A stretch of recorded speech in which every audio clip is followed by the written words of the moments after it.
ginnaaw yàlla yéen a affaire yi foo agréé woon moo tax suñu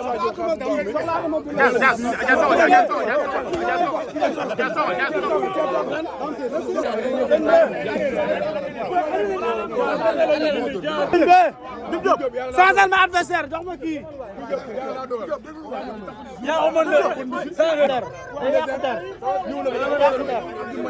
sol blouson dàq nañu loolu taxagoo ñu fayam voilà mais Blazer lamb lañ ko daa war a ñëw sax lamb comme Sa Thiès lu mu def ñëw sol yére lamb def pàcc ñëwul maa ngi nii maa ñëw révélation maa ma jiitu déglu ma rek ma wax la baax yow sax nga taw lépp loo bëgg a xam si lamb bi boo ma ko laajee ma wax la man la jiitu Blazer ñëw na déglu Blazer ñëw na mais bi muy ñëw da doon posé loo ko manière ki may wokk ni kan la waaw da doon posé yaa boo wokku sëñ bi Blazer mais yéen nii la médecin te Bulldozer dañ ko woo pour mu lamb pour mu saf lamb. waaw mais lamb dafa ñëw toog ak kii lamb sëñ bi lamb la sëñ bi ñu ñoo lamb ñu gis na ma kii ñoo lamb kii su laay bi ñoo la wax ñoo bokk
lii sama ndel la lii maa ko sama ndel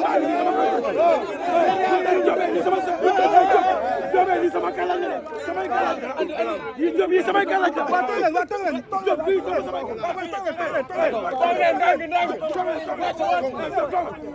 lii sama kalañ la sama kalañ suñu ndel la waaw lii maa ko moom waaw léegi dañuy waaw déglu leen ñëpp Lamine lamb yi jeex na si jàmm.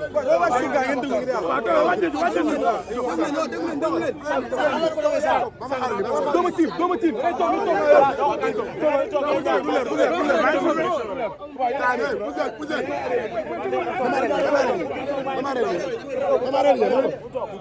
yow sa adversaire ñëwul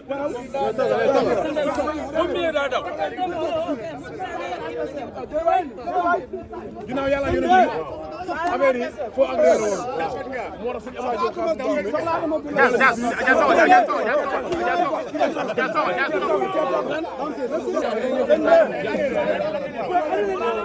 Abdoulaye Diop Sansal ma adversaire jox ma kii yaa amoon na Sansal ñëw na sol blouson di dàq nit ñi Bulldozer loolu taxu ko ñu fayam voilà mais Bulldozer lamb lañ ko daa war a ñëw sax lamb comme Sa Thiès nu mu def ñëw sol yére lamb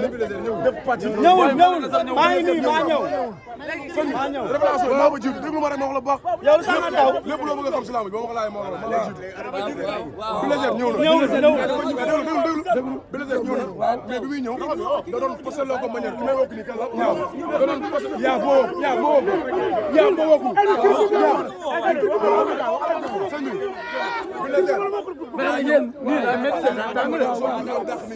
te Bulldozer dañ ko woo pour mu lamb pour mu saf lamb. waaw Bulldozer lamb dafa ñëw toog ak kii lamb sëñ bi lamb la sëñ bi ñu ñoo lamb ñu gis na ma kii ñoo lamb kii su laay bi ñoo la wax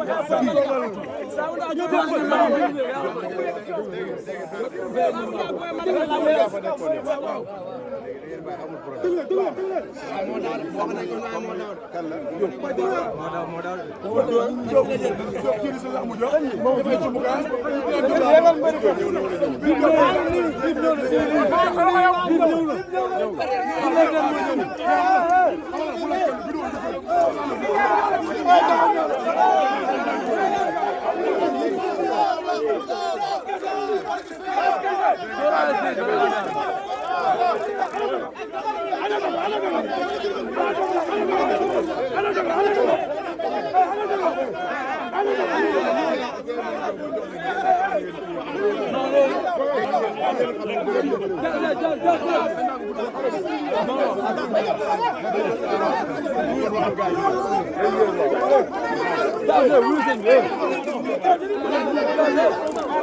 Bal